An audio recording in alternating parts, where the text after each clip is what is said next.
सभी को नवरात्रि की हार्दिक शुभकामनाएं। आज हम देखेंगे कि हम माता के 9 रूपों की पूजा करते हैं, तो उन सभी 9 रूपों का क्या महत्व है और उनको हम किस तरह से हमें हर एक देवी को लेते हैं।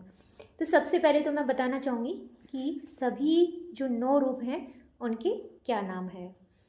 प्रथम दिन नवरात्रि का जब शुरू होता है तो हम पूजा करते हैं शैलपुत्री, यानी उसका जन्म कहाँ से हुआ था, कैसे हुआ, इसे हम विस्तार से देखेंगे।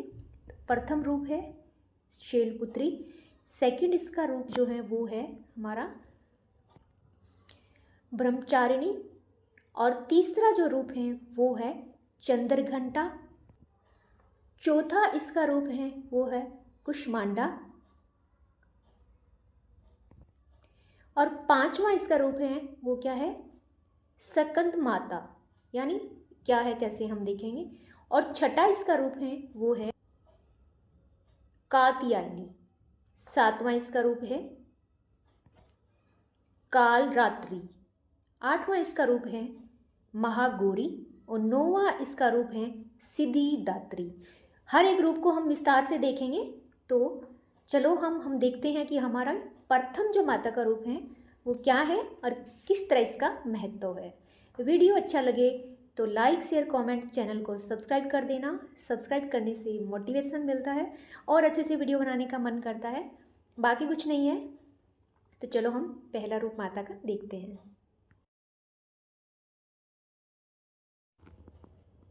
नमस्कार सभी को। नवरात्रि के 9 रूपों में से आज हम हमारी माता रानी देवी के प्रथम रूप की चर्चा करेंगे। प्रथम रूप इसका होता है शैलपुत्री, जिससे हमारी नवरात्रा स्टार्ट होती है। शैलपुत्री यानी पर्वत से जिसका जन्म हुआ है, शैल यानी पर्वत। इसका दूसरा नाम माँ सती है, जो भगवान शिव की जो माँ सती यानी पार्वती, जो भगवान शिव की पत्नी थी। तो इसको हम विस्तार से देखें तो हम इसे बोलेंगे कि शैलपुत्री का जन्म पर्वतराज हिमालय के यहाँ एक पुत्री के रूप में इसका जन्म हुआ था। यही शैलपुत्री अपने पूर्व जन्म में यानी पहले वाले जन्म में ब्रह्मा जी के मानसपुत्र प्रजापति दक्ष की पुत्री थी। तब इसका नाम क्या था, सती था।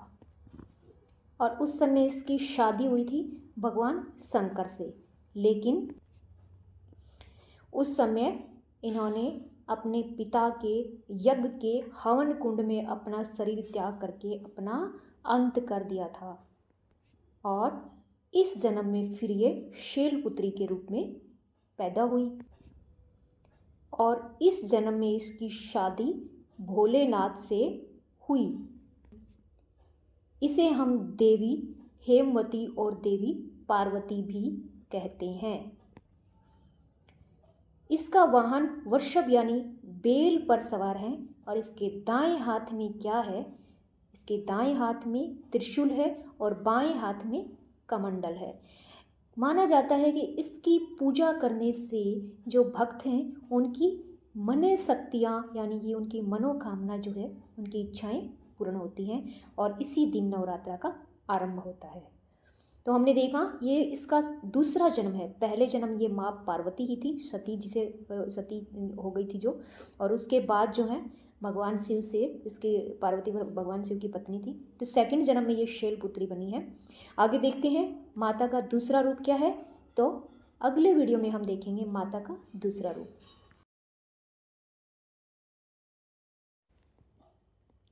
आज हम देखेंगे नवरात्रा के दूसरे दिन कौन सी माता की पूजा की जाती है। तो दूसरा दिन होता है माता के लिए। वीडियो अच्छा लगे तो लाइक शेयर कमेंट, चैनल को सब्सक्राइब कर देना। दूसरे दिन हम पूजा करते हैं ब्रह्मचारिणी, यानी तप की देवी, तप का आचरण करने वाली। ऐसी मान्यता है कि अपनी जो पार्वती उसके जाने के बाद भगवान शिव बहुत ही ज़्यादा परेशान हो गए थे, बहुत ही विचलित और उदास रहने लगे थे। इसलिए हमने पहले माता देखा शैलपुत्री जो थी वो क्या है, फिर से हमारे भोलेनाथ की पत्नी बनती हैं, फिर से जन्म लेके। तो इसमें क्या होता है, ये ब्रह्मचारिणी जो सेकंड माता है, इसके अंदर क्या हुआ, देवताओं ने एक भगवान शिव को इस तरह से देख के देवता भी बहुत परेशान हुए कि शिव जी महाराज जो हैं खाना भी नहीं खा रहे हैं, भूख से परेशान हो रहे हैं माँ पार्वती की त्याग यानी मरने के बाद। तो उसके बाद फिर उन्होंने शैलपुत्री जो है उसके पास भगवान महर्षि को, जो नारद महर्षि था, उसे भेजा।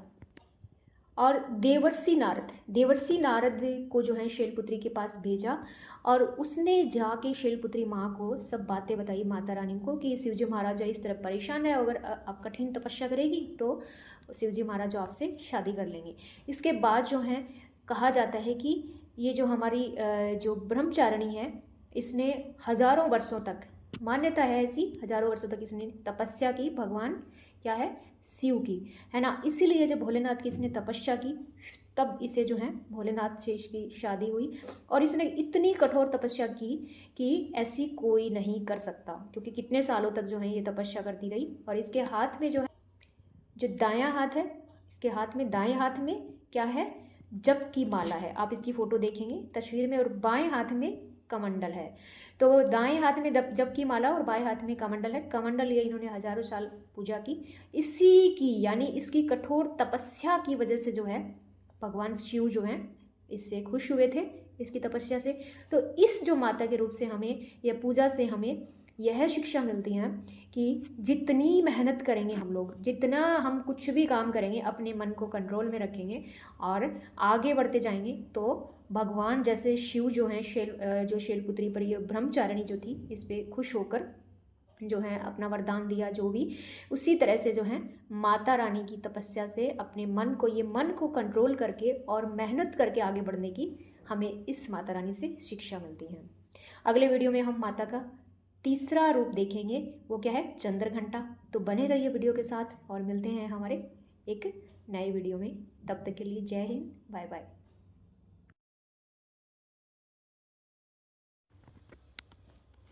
हाँ, अब हम देख रहे हैं हमारी जो है नवरात्रि में जो पूजा की जाती है देवी का तीसरा रूप कौन सा है। तीसरा रूप है चंद्रघंटा। इसे चंद्रघंटा क्यों कहते हैं, क्योंकि इसके मस्तक पर यहाँ आप देखेंगे तो आधा चांद टाइप से, अर्धचंद्र होता है उस टाइप से, एक घंटी लगी हुई है, एक घंटा बना हुआ है, इसीलिए इसे हम चंद्रघंटा कहते हैं। इस देवी के जो है दर्शन करने से बोला जाता है कि ब्रह्मा विष्णु महेश तीनों के दर्शन एक साथ हो जाते हैं। और ये देवी के 10 हाथ हैं। 10 हाथों के अंदर इसके क्या है, लोटा वोटा नहीं है, इसके हाथों में अस्त्र शस्त्र है, यानी युद्ध के लिए तैयार, इस टाइप से ये हैं। तो कहते हैं कि इस देवी की पूजा करने से क्या है, जो भी व्यक्ति भगवान के जो दर्शन कर रहा है, भक्त पूजा कर रहे हैं, वो क्या है, यानी एक शक्तिपूर्ण, यानी उसमें एक ऊर्जा का संचार होता है और वो अपने दुश्मन जो होते हैं उन पे विजय प्राप्त करने के लिए वो क्या है, तैयार हो जाता है। और शीघ्र फल देने वाली देवी भी से बोला जाता है, जिसकी पूजा करने से हमें तुरंत फल प्राप्त हो जाता है। माना जाता है जिस भक्त को नवरात्रि में इस देवी के दर्शन हो जाते हैं उसको लौकिक अलौकिक सभी तरह की, यानी इस धरती की और उस आसमान, यानी भगवान जो देवता जो हैं दोनों के सभी तरह के लौकिक अलौकिक शक्ति का उसे दर्शन होता है, अगर सपने में कुछ इस तरह की देवी हमें दिख जाती है।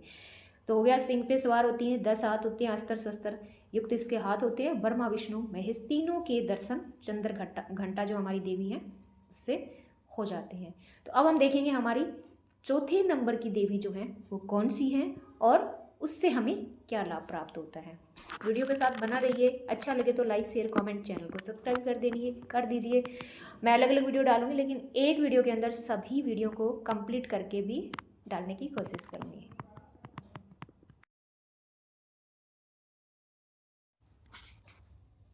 आज हम देखेंगे देवी माता का चौथा रूप क्या है, कुष्मांडा।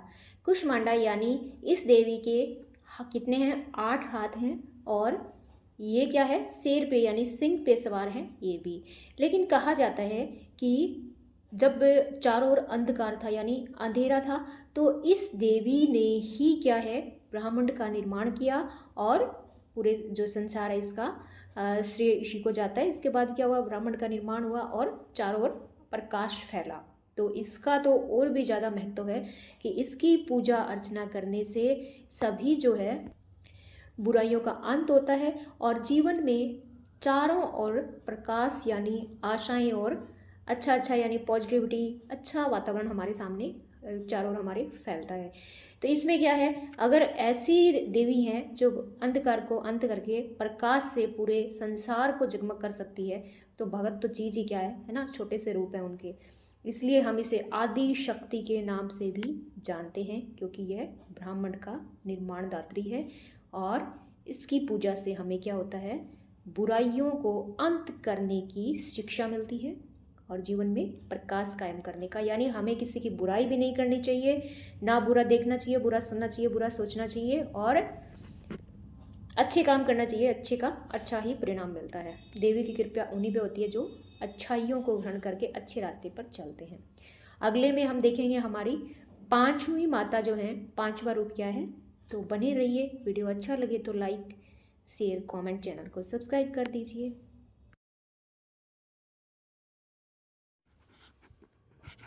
देवी माता का पांचवा रूप जो है वो है सकंद माता। सकंद माता इसलिए कहते हैं क्योंकि सकंद यानी भगवान कार्तिकेय की ये माँ है। भगवान कार्तिकेय की माँ होने के कारण इसे हम सकंद माता कहते हैं।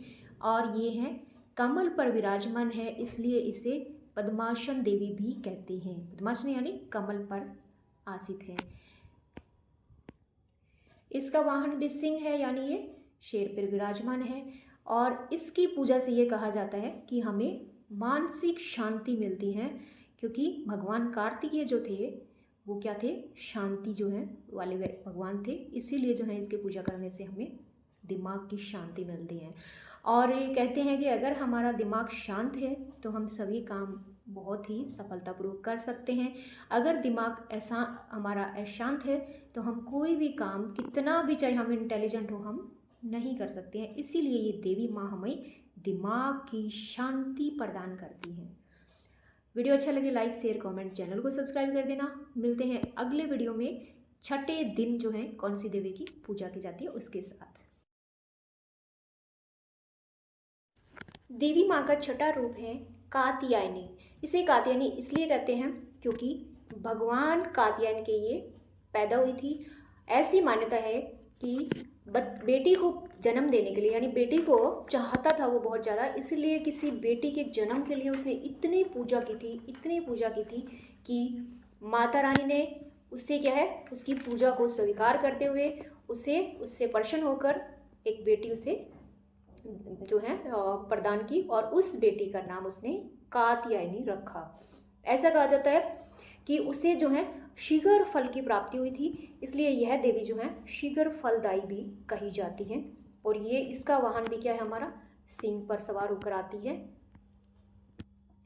और इसे हम सुंदरता की देवी, यानी कात्यायनी जो है काफ़ी सुंदर थी, तो जो यानी भगत इसकी पूजा अर्चना करते हैं वो हट्टे कट्टे यानी हष्ट पुष्ट और स्वस्थ, स्वास्थ्य के रूप में स्वस्थ, यहाँ पे सुंदरता का अर्थ आप स्वास्थ्य से भी लगा सकते हैं, स्वस्थ और मस्त रहते हैं।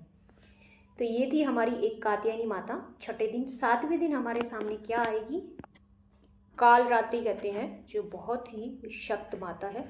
अगले वीडियो में उसे देखेंगे। वीडियो अच्छा लगे तो लाइक शेयर कमेंट, चैनल को सब्सक्राइब कर देना। Okay bye, all the best. नमस्कार सभी को। जो है नवरात्रि में देवी का आठवां रूप होता है। नवरात्रि में देवी का ये सातवां रूप है। उससे जो है आठवें बोलने के लिए सॉरी, ध्यान नहीं रहा था, ये सातवां रूप है। होगा इस तरह से जीभ निकाल के जो हमें गुस्से वाली देवी दिखाई देती है वो होती है कालदात्री। उसका वाहन भी सिंह होता है। लेकिन एक चीज़ याद रखना कि कालदात्री जो होती हैं वो क्या होती हैं, सबसे लड़ने में सक्षम होती हैं। जो दुर्गा माता का सबसे खतरनाक रूप होता है वो कालदात्री है। इसका रूप तो भयानक लगता है, लेकिन ये जो है बहुत ही फलदायी, यानी सबसे ज़्यादा जो है अच्छी देवी, यानी ऐसे कहते हैं कि जिस तरह इसका रूप है इसका उल्टा है। ये वो रूप से तो ये बहुत भयानक लगती है, लेकिन वास्तव में ये बहुत ही प्यारी देवी है और सबकी इच्छा पूर्ति करने वाली है। इसका ऐसा रूप क्यों है, क्यों इसे इस तरह से भयानक रूप में रखा गया है और कालदात्री क्यों कहते हैं, इसलिए कहते हैं कि रक्त बीज नामक एक राक्षस था और उसका इन्होंने वध किया था, यानी उसको इन्होंने मारा था। राक्षस को मारेंगे तो इसको भयानक रूप धारण करना ही पड़ेगा। और इसीलिए जो कहा जाता है कि इस देवी की पूजा करने से हम हमारे अंदर इतनी शक्ति पैदा हो जाती है कि हम किसी भी बाधा को पार कर सकते हैं। इसीलिए कहा जाता है कि हमारी जो है जो हम समाज में कहते हैं कि स्त्री के 9 रूप होते हैं, अलग अलग रूप होते हैं। तो जब अपने भयानक रूप में आ जाती है तो हम उसे कालदात्री कहते हैं। हालांकि वो खराब नहीं होती है, परिस्थितियों की वजह से उसे वो रूप धारण करना पड़ता है। तो इसी तरह जो है हमारा अगला जो है देवी माता का रूप है, उसे हम अगले वीडियो में देखेंगे। वीडियो अच्छा लगे तो लाइक शेयर कमेंट, चैनल को सब्सक्राइब कर देना। और मिलते हैं हमारे नेक्स्ट वीडियो में माता के 8वें रूप के साथ।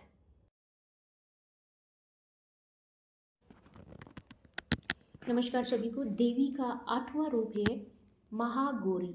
महागौरी जैसा कि इसके नाम से ही जो है हमें परिचय मिल रहा है, यानी गोरे सफ़ेद वर्ण। इससे क्या है, इसने ये सफ़ेद वस्त्र धारण किए हुए हैं, इसका सारा जो है आभूषण है इसके जो भी हैं वो सफ़ेद हैं। और दूसरा जो है सफ़ेद वर्ण है, सफ़ेद आभूषण है और श्वेत इसके जो है हाथों में माला वगैरह है। तो कहा जाता है कि भगवान शिव की पूजा करते करते ये देवी जो है काली पड़ गई थी, और इसीलिए भगवान शिव ने गंगा के जल से जो है इसे जो है सफ़ेद किया था, यानी इसका स्नान करवाया। और इसके बाद इसे गोरा रण यानी गोरा जो है रंग यानी वर्ण जिसे कहते हैं रंग, यानी इसे गोरा रूप प्रदान किया, और इसी कारण ये महागौरी कहलाती है। महागौरी की पूजा से भी हमें यही जो है शिक्षा मिलती है कि हम कितना ही यानी हमारा रंग रूप है उसकी ओर हमें ध्यान न देकर हमें हमारे काम पे ध्यान देना चाहिए। और भगवान खुश होकर हमें हमारा जिस तरह का हमारा काम होता है उसके अनुसार हमें हमारा परिणाम देता है, हमें फल देता है। क्योंकि ये जो महागौरी है ये भी तो अपना जो है रंग रूप नहीं देखते हुए भगवान की भक्ति में इतना पागल हो गई थी कि मतलब पूरे शरीर को ही काला कर लिया था। वो भगवान खुश होकर इसे जो है महागौरी रूप प्रदान किया था। तो इन्होंने कहा है कि जो भी यहाँ पे तपस्या का मतलब है, आप जो भी काम करो अपने पूर्ण समर्पण के साथ करो, आपको फल जरूर मिलेगा। वीडियो अच्छा लगे लाइक शेयर कमेंट, चैनल को सब्सक्राइब कर देना। मिलते हैं नेक्स्ट वीडियो में माता रानी के 9वें रूप के साथ, जो हमारा अंतिम जो है दिन होता है नवरात्रि का, और उसे हम सिद्धिदात्री कहते हैं। माता का जो अंतिम यानी आखिरी जो है रूप है वो है सिद्धिदात्री। जैसा कि इसके नाम से ही परिचित हैं, यानी सभी सिद्धियों को प्रदान करने वाली, देने वाली। तो इस माता के जो है पूजा से हमें ये परिणाम मिलता है कि हम जो भी हमारी अभी तक की पूजा प्राप्त की है, जो भी हमने 7 दिन 8 दिन हमने पूजा की है, उसका हमने सिद्धि प्राप्त कर ली है, यानी सभी हमारी सफलतापूर्वक हो गई है। और ये माता है, इसका एक रूप हम यानी कुछ नाम हमें हनुमान चालीसा में भी देखने को मिलता है। तो इसका ये भी कमल पर विराजमान है, और हाथ में इसके जो है वो सिंह पे विराजमान है, सॉरी, और हाथ में इसके कमल है। तो माता का जो ये रूप है उसमें हमारा जो जितनी भी हमने पूजा की उसका सबका सार इसके अंदर सम्मिलित होता है। तो सभी अपनी नवरात्रि की पूजा के अंदर हम इसी के साथ हमारा जो है नवरात्रा जो पूजा होती है उसका उद्यापन करते हैं। उसे हम यहाँ पे हमारा जो भी सब बच्चियों को खाना वाना खिला के हम इसे हमारा नवरात्रि को मतलब समाप्त हो जाती है इस दिन।